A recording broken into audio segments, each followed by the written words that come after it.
팩트 위주의 자연미 TV 이은정 원장입니다. 제가 오늘 말씀드릴 내용은 이와 같이 양쪽 눈의 검은 동자 노출 정도가 다른 짝눈 교정과 헤링의 법칙에 대해서 말씀을 드려볼까 합니다. 요즘에 보면 일반인들도 이 그 헤링의 법칙에 대해서 많이 궁금해하고 또 많이 알고 있더라고요. 그래서 제가 이거에 대해서 자세히 알려드릴게요. 저는 서울 신촌에서 연세 자연미 성형외과를 운영하고 있는 성형외과 전문의입니다. 먼저 보면 우리가 짝눈이 형태는 우리가 두 가지 형태가 있습니다. 이와 같이 여기서 보시는 것처럼 검은 동자 노출 정도는 동일한데 한쪽은 쌍꺼풀이 있고 쌍꺼풀이 없고 어떤 분은 또 쌍꺼풀 크게 다르다. 이것을 짝눈이라고 주장하시는 분도 있고, 그러나 제가 말씀드리고 싶은 건 주로 이런 형태죠. 양측의 검은 동자 노출 정도가 다른 것. 검은 동자 노출 정도가 다르다는 것은 눈썹의 위치도 다르고 또 뭐 쌍꺼풀 크기도 당연히 다를 것이고 또 위가 이렇게 함몰되고 함몰되지 않고 또 이마의 주름 정도도 있고 이와 같이 여러 가지 다양한 외모적으로 이렇게 양쪽의 비대칭을 만듭니다. 그래서 제가 짝눈이라고 말씀드린 것은 쌍꺼풀 크기 이 유무보다는 이와 같이 검은 동자 노출 크기 정도의 중앙점을 줬다 이렇게 말씀드리겠습니다.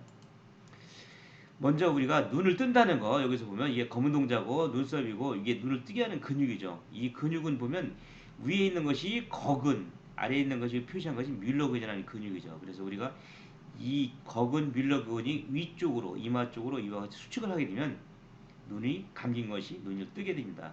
그러나 이 눈을 뜨게 하는 근육의 힘이 약하면 우리가 이마 근육을 사용해 눈을 뜨죠. 그래서 이마에 주름이 써지고 눈썹거리가 멀어지고 어떤 때는 눈 위가 함몰되고 이와 같이 생긴 이와 같이 눈을 뜨게 하는 이 근육의 힘의 정도에 따라서 이와 같이 얼굴 외모도 바뀝니다.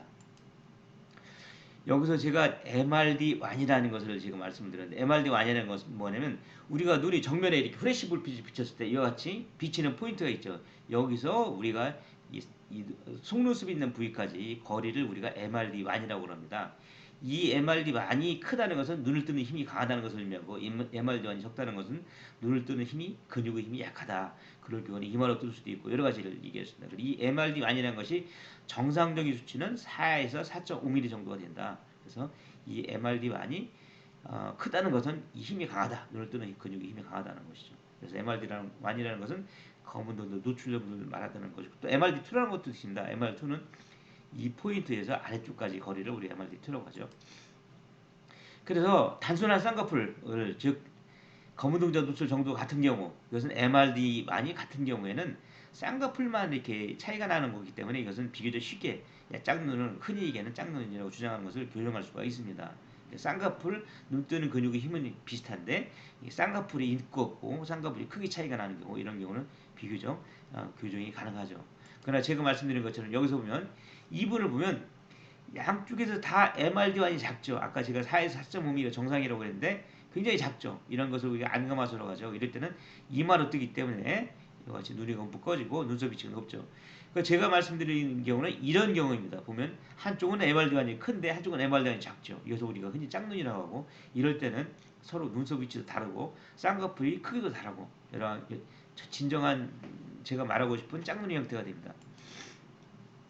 그래서 우리가 헤링의 법칙이라는 게 뭐냐? 여기서 이 환자의 경우를 보면 한쪽의 MRD1이 작죠. 그래서 이쪽이 눈을 이렇게 우리가 위로 올려보면 반대쪽 눈이 이렇게 졸린 눈이 되는 것을 우리가 헤링의 법칙이라고 얘기를 합니다. 그래서 이와 같이 우리가 사전에 측정할 수 있는 경우도 있지만 대부분 사전에 측정하지 못하는 경우가 있습니다. 어느 쪽 눈을 주로 사용하느냐에 따라 가지고 다르기 때문인데 여기서 우리가 만약 이 환자의 경우 이쪽이 졸린 눈이 돼서 이와 같이 이쪽을 교정해 줬을 때 반대쪽 눈이 이렇게 떨어지는 것을 우리가 헤링의 법칙이라고 한다. 이런 현상이 왜 생기느냐?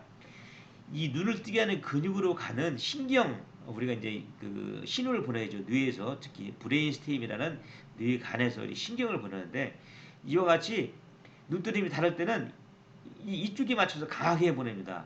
신호를. 근데 이쪽을 교정해 놓으면 반대쪽이 신호가 떨어져 가지고 이와 졸린 눈이 되죠. 이게 헤링의 법칙이라고 우리가 합니다. 헤릭이라는 사람이 처음 이와 같은 원리를 이제 이론적으로 설명을 한 것이죠.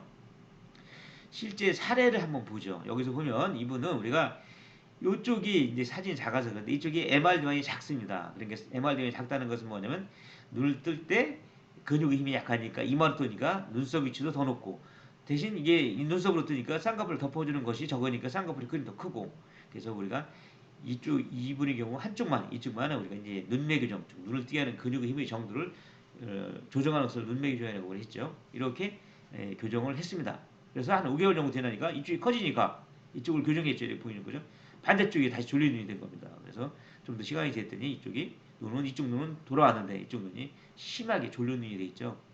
그래서 이쪽을 다시 또 교정을 해줘야 되는 이런 경우입니다. 이런 확률을 보면 대구 카톨릭에 대해서 수년 전에 한번 조사한 적이 있는데 이제 박대환 교수라고 눈만 수술을 열심히 하시는 우리 교수가 있는데 발생 확률을 통계를 내보니까 약 26% 정도에서 이런 경우가 생기더라. 즉 한쪽이 짝눈의 경우 한쪽을 교정해 줬더니 반대쪽 눈이 다시 이와 같이 졸린 눈이 되는 확률이 26% 정도 되더라. 이렇게 설명을 하고 있습니다. 그래서 그러면 이 헤링 법칙이 왜 중요하냐? 뭐 이와 같이 짝눈일 때 우리가 이렇게 비슷하게 교정을 할 수가 있죠. 헤링 없이 안 생기면 교정이 잘 될 수가 있는데 이 짝눈을 교정했을 때 MR도 아닌 다른 것을 교정했을 때 다시 추가적으로 교정해야 될 확률이 26% 정도 있다는 거. 근데 이것이 환자 의사 사이에 이제 불신을 조정할 수가 있습니다.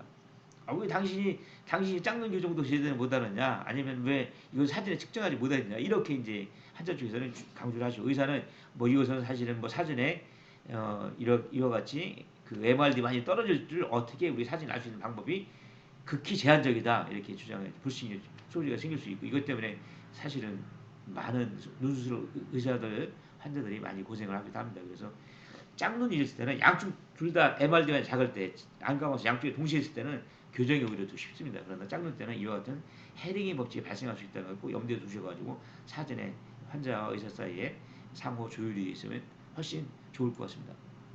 이상 팩트 위주의 자임TV 이은정 원장이었습니다. 감사합니다.